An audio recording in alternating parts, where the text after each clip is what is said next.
When frost forms on the ground overnight, even when temperatures are well above freezing, or water droplets appear on car windshields even on a clear night, the cause is often a phenomenon called radiative sky cooling. In a paper published in the journal Joule, researchers led by a UCLA materials scientist report that they have leveraged the principles behind radiative sky cooling to develop an innovative way to produce renewable energy at night.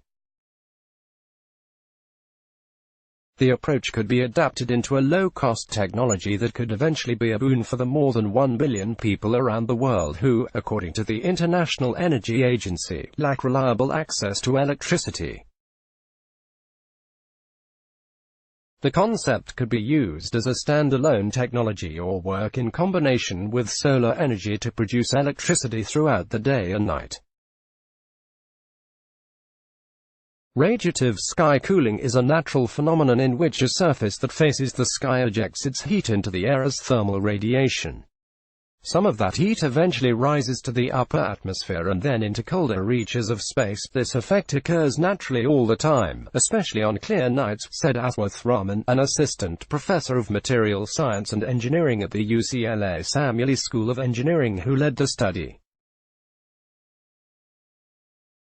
The result is that the object ejecting the heat, whether it's a car, the ground or a building, will be slightly cooler than the ambient temperature. The new technology takes advantage of that difference in temperatures by capturing some of the heat from the surrounding air that would otherwise rise into the sky and converting it into electricity.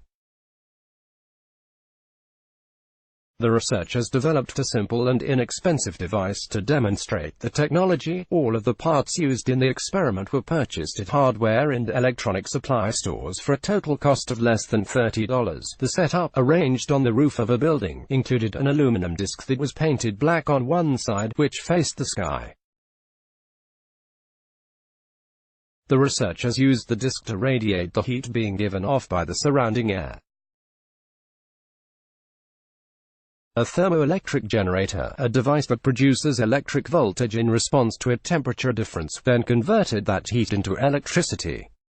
The device generated up to 25 milliwatts per square meter, enough to power a single LED light bulb. Although the device generates substantially less energy than a similarly sized solar cell, Raman said it could be used to generate power at night, in locations that are off of the electrical grid or for users who don't have easy access to batteries.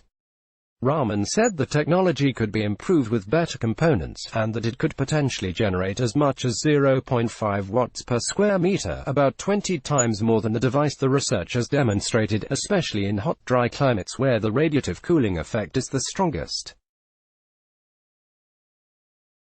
With that output, he said, a small setup on the roof of a home could provide enough power overnight to charge a cell phone or to light a room with LED bulbs. We think this is an intriguing demonstration of how the cold of space can be accessed as a renewable energy resource and result in modest yet usable amounts of electricity, Raman said. We think it also could form the basis of a complementary technology to solar energy.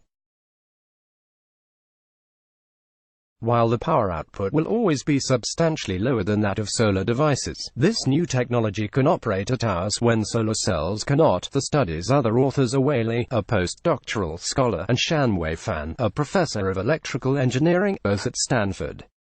Radiative sky cooling has emerged as an active research topic over the past decade. In a study published in Nature in 2014, Raman, Fan and colleagues demonstrated how the phenomenon could be used to cool objects, such as a building, on warm, sunny days. That study was an important step toward harnessing the phenomenon for energy applications. The study was supported by the U.S. Department of Energy. Let's block ads. Why?